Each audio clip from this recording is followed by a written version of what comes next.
versículo de número 13. Chegando Jesus às partes de Cesareia de Filipe, interrogou os seus discípulos, dizendo: Quem dizem os homens ser o filho do homem? E eles disseram: uns João Batista, outros Elias e outros Jeremias, ou um dos profetas. Disse-lhes ele: E vós, quem dizeis que eu sou? E Simão Pedro respondendo disse: Tu és o Cristo, o Filho do Deus vivo. Versículo de número 18. Pois também eu te digo que tu és Pedro, e sobre esta pedra edificarei a minha igreja, e as portas do inferno não prevalecerão contra ela. Versículo de número 23.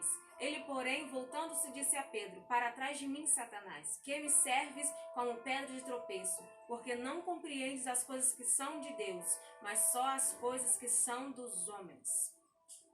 Queria falar com vocês essa tarde duas coisas que me chamaram a atenção neste texto, duas coisas que o Senhor Jesus revelou a mim, que eu espero que cause em você o mesmo efeito que causou em mim. Jesus olha para os seus discípulos e fala: Quem a multidão diz que eu sou? E a Bíblia vai dizer: E eles disseram. Dizem que você é o João Batista, outros dizem que você é Elias, outros Jeremias e outros um profeta. E aí Jesus pergunta: E vós? Quem vós dizeis que eu sou? Quem eu sou para vocês? E a Bíblia diz que Pedro respondeu. Ué, que estranho, né? Quando Jesus pergunta: O que a multidão diz que eu sou? Quem eu sou para a multidão? Todo mundo tinha uma opinião e eles responderam. Todo mundo tinha uma opinião para dar. Aí quando Jesus fala: E vocês? Eles não tinham uma opinião própria sobre Jesus. Só Pedro tinha uma opinião, só Pedro respondeu.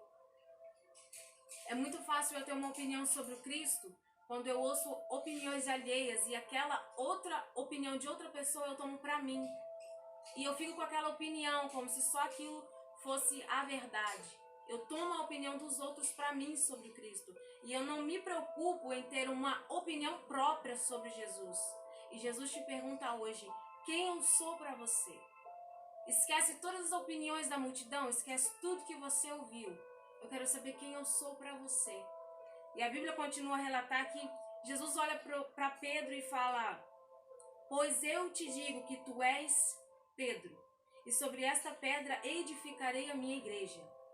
Repare que, como foi Pedro que revelou a Jesus quem ele era, é como se Jesus estivesse falando: olha, já que você revelou quem eu sou para você, agora eu revelo quem você é para mim. Tu és Pedro, tu és pedra e a pedra que eu vou edificar. Ou seja, Jesus está falando: olha, tu és pedra de edificação. Você não é uma pedra comum, você é pedra de edificação.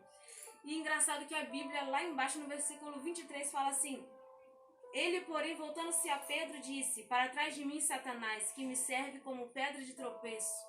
Ué, o mesmo Pedro que, há uns versículos acima, era pedra de edificação, uns 3 versículos abaixo, agora é pedra de tropeço. Eu falei: Jesus, por quê? Ele diz: tá aí o porquê, ó. Olha o que fala: porque não pensas como as coisas de Deus, mas como os pensamentos dos homens.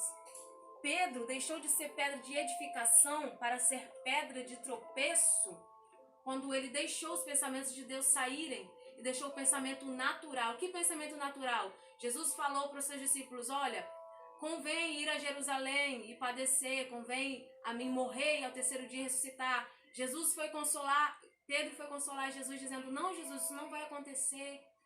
Deus não vai permitir. E aí Jesus fala: para trás de mim, Satanás, tu és como pedra de tropeço. A partir do momento que Pedro deixou os pensamentos do céu saírem e entrar o pensamento natural dele, ele não serviu mais como pedra de edificação, mas como pedra de tropeço. O que é pedra de tropeço? Pedra de tropeço é alguém que impede outra pessoa se relacionar com Deus.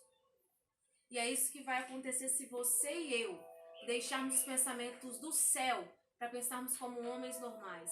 Além de ficarmos estagnados, parados no lugar, vamos impedir outras pessoas que cheguem. E que nessa tarde você aprenda que você é Pedro, pedra, mas pedra de edificação e não pedra de tropeço. Fica com essa palavra em nome de Jesus. Não se esqueça de se inscrever no nosso canal, de deixar o seu like, de compartilhar. Nos ajude a expandir o reino do céu nessa terra. Amém?